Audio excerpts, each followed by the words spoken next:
What is up, guys? This is the Demon Killer here. I'm bringing you a long-awaited review of Black Ops 2. I know I haven't done many videos lately, but I've been working on this. Basically, I'm going to review the game in 3 parts: campaign, multiplayer, and zombies. As you can see here, this is the campaign right now. And first, to begin with, the campaign is everything a Call of Duty campaign should be. It's got impressive stunts, fast-paced action, and a good in-depth storyline, which I quite like. Rumour had it some sort of famous story writer did the story for the campaign, so no wonder it's so impressive. But yeah, gameplay of the campaign, like I said, is fast-paced and fluid, which I like. The storyline I quite enjoyed. It was an intense storyline that dealt with both future and past scenarios, so you can go back to Black Ops and play as Alex Mason, and right now you play as David Mason, and everybody's right around his son. Yeah, we've got some action. I thought I chose this part because I think it's the best. I hope no one's offended by the graphic content that I've just put on, but just jokes. But yeah, the campaign is, as far as I can say, a 9 out of 10 really. I can't spot any different problems with it. It's even got an alternative ending. Basically, you can choose between 2 endings depending on what you do at the end of the last level, I believe it is. Yeah, I won't spoil it for you though, guys. That would really suck, because after all, you're supposed to look at the review and then buy the game. So yeah. Nothing else I can know about the campaign apart from the fact that one of its new features is it deals with missions that you can go back and change. Basically, throughout the campaign, you'll get the option to do certain tactical missions.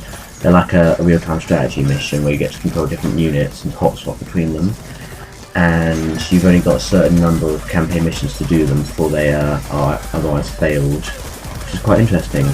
And you can also rewind the story to go back to different storylines. And I thought I'd choose this clip because I think this is pretty awesome, where you're in a nightclub. It's pretty sweet graphics they've done with the game. I quite like it.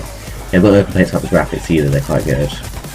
But yeah, that's pretty much the campaign in a nutshell. I can't think of much else that you need to know. But yeah, I would definitely buy the game just for the campaign. I mean, it has some replayability to it, and there's plenty of trophies. On to the multiplayer. Now, I quite actually like the multiplayer. I think the multiplayer has sort of been the saviour, because I'm gonna be honest here, but the Modern Warfare 3 multiplayer I actually felt boring and stale. Black Ops multiplayer I wasn't too impressed with either. It was alright for a little bit. But this one I can definitely say has been the saviour of multiplayer for Call of Duty. They've taken out these kill streak systems, which basically got a score streak system. Basically, rather than your kills counting towards your streak, it's now scored, from anything as an assist to a capture to anything. They've also changed it so that when you get kills with your kill streaks, you get a reduced score. I personally like and dislike this because you get 100 points for a kill, but you get 25 points for a kill streak kill. I would imagine 50 points would be more fair. I would understand if it was 25 for high kill streaks, like the VTOL warship, which is like a chopper gunner. But, I mean, for example, the low streaks like Lightning Strike and Hellstorm Missile, I would wish you could get 50 points with those, because you really don't get anywhere near your next streak when you use them. Unless, of course, you get like the entire team. But otherwise than that, I think the kill streak system, or score streak as I should say, is a lot better than the previous games, and I don't think there's going to be any complaints about overpowered kill streaks or nuke boosting, and I don't think, as far as I know, no one's discovered any sign of a nuke or MOAB or anything, so I think they've taken that out completely. And a nice little thing about the score streaks is they will repeat. I don't think they did those in the previous Call of Duty games. You can actually repeat your score streaks, so once you've used all 3 of them, you can go back and use one again without having to go to your next life, which is quite nice. I quite like the Hellstorm missile. It's like a Trojan missile but separates, which is quite cool. But yeah, they've also implemented a new credit class system known as the Pick 10. Basically, you get 10 items, which includes your perch, your 2 weapons, and your attachments. You also get what's known as wild cards, which can be anything from extra perk 1, 2, or 3, or a secondary primary, overkill, or 3 attachments, things like that. I personally think it's quite effective because it allows people to find an edge over other people, and everything's not so, how should I say, similar. Like, if you remember Modern Warfare 2, everyone ran with stopping power, not because they just liked to, because they almost physically had to have an edge. I think unfortunately the game still suffers from overpowered weapons, and I don't like that because when you get that, certain weapons you just can't use because they just don't stand up to any other weapons. Like, there's a gun that I was hoping to use, the M27, but I can't because it's so there's so many other guns that can beat it. And it would seem that the submachine guns are the most powerful weapons so far. Well, actually, sci-fi is pretty good, and the shotguns are, but yeah. And that's about it for the multiplayer. I think it's pretty good. On to zombies now. Zombies has been one of my favourite things ever since World at War. And I think Black Ops had good zombies, but this is really good. It's got several different game modes. Right now I'm playing Survival on Nuketown, which was a bonus map you got with the Hardened Edition. I don't know if there's any other way to get Nuketown zombies. But yeah, with the Hardened Edition, you get Nuketown multiplayer and Nuketown zombies. I think you can get Nuketown multiplayer with certain additions to the game. I'm not sure what though. But anyway, back on task. You get several different modes. Survival is one of them where you literally it's the same as Black Ops. You survive for 7 rounds, you get punch weapons. You've got different maps which will have different things. For example, you've got a map with Town which has Pack-a-Punch, but then you've got a map called Bus Stop which does not have Pack-a-Punch. And so they've changed it up a bit. Then you've got the mode Grief. Grief is a game mode where you have 2 teams of 4 and they pit against each other, and the first team to get all downed in a round loses. So basically you can do things like, you can't actually physically hurt the enemy players, but you can daze them and stop them from reviving their teammates, and whoever dies all in a round first loses.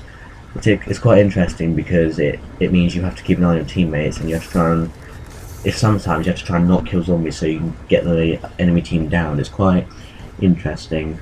And then you've got what's known as Transit, which is literally the zombie storyline where you have the 4 main characters and you start off in a bus stop, and you have an electronic run bus that can take you to different areas, and the bus continuously goes around as the game continues like a normal survival. So it'll have rounds, weapons, mystery box and so on.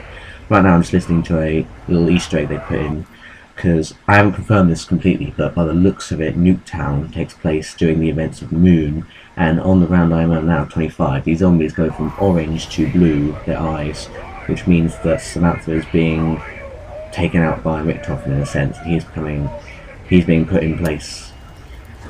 And what's really cool about Nuketown is it has this unique system where the perks literally drop in, like, I don't know how to phrase it, they like rocket down to the surface every I think it's every 6 or so rounds. Basically it's completely random, but it's like between rounds like 1 to 10 and then 15 to 20. I don't actually know the exact system, but they've added a lot of new features which are quite nice. For example, in Transit, when you get to the town, because Transit takes place in all the maps that are on Survival, you can go to the bank and you can deposit points which other players can take out. So they've actually listened to the community and put in a lot of things the community wanted.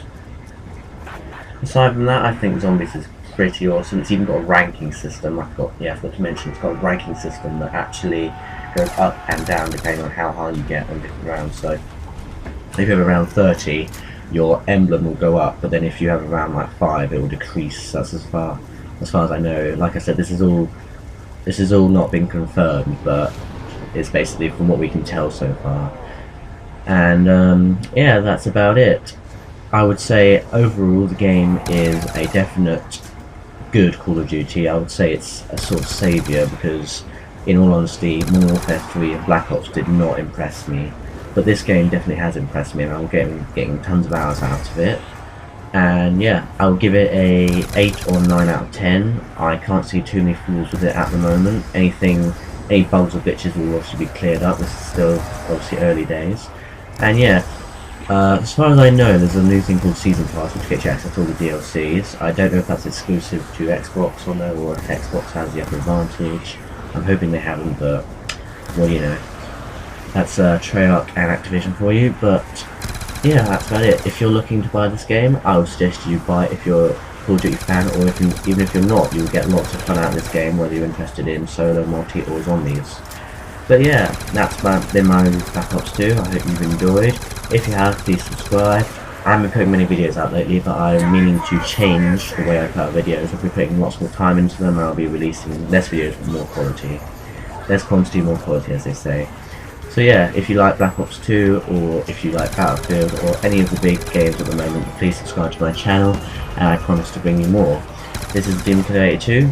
I hope you've enjoyed the video and I'll be off now.